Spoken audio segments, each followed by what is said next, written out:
Bienvenue sur Page à Page et merci d'être au rendez-vous pour un nouvel épisode. Publié pour la première fois en 1867, Le Capital de Karl Marx est une œuvre monumentale qui cherche à dévoiler les mécanismes profonds du système capitaliste. À la croisée de l'économie, de la philosophie et de la sociologie, le livre propose une analyse critique du mode de production capitaliste en montrant comment il repose sur l'exploitation du travail et la recherche incessante du profit. Il se compose de 3 volumes qui, ensemble, illustrent la logique interne du capitalisme. Dans le premier volume, Marx analyse la production marchande et en révèle le cœur, la plus-value. Lorsque les travailleurs vendent leur force de travail aux capitalistes, ils produisent plus de valeur qu'ils ne reçoivent de salaire.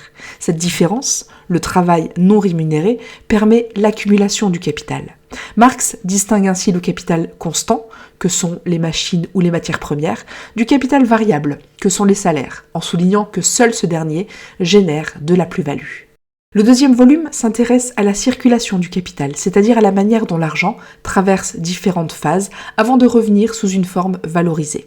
Marx revient encore sur les notions de capital constant et de capital variable et explique comment la rotation de ces deux éléments influence la dynamique économique. Ici, les schémas de reproduction de Marx apparaissent, montrant comment les secteurs produisant des biens de consommation et ceux qui produisent des moyens de production interagissent. Ces modèles lui permettent d'analyser l'équilibre ou le déséquilibre entre l'offre et la demande, ainsi que les conditions qui conduisent à des crises périodiques. Dans le troisième et dernier volume, Marx examine le fonctionnement global du capitalisme. La plus-value se divise en différentes formes. Le profit industriel, le profit commercial, l'intérêt bancaire et la rente foncière. Bien qu'apparemment distincts, ils résultent tous du surtravail des travailleurs. La concurrence entre capitalistes conduit à la formation d'un profit moyen et à l'émergence du prix de production, ce qui explique pourquoi les prix ne coïncident pas toujours avec la valeur fondée sur le travail. De plus, il formule la loi de la baisse tendancielle du taux de profit, selon laquelle l'augmentation du nombre de machines réduit la base de la plus-value et conduit à des crises récurrentes. Il analyse également le capital fictif, que sont les fonds propres, la dette ou la spéculation, et la rente foncière, comme des formes d'appropriation du surtravail. Considérés ensemble, les 3 volumes présentent le capitalisme comme un système dynamique, contradictoire et instable. Sa force réside dans l'innovation et l'accumulation, mais sa faiblesse réside dans l'exploitation du travail salarié, sa véritable source de richesse.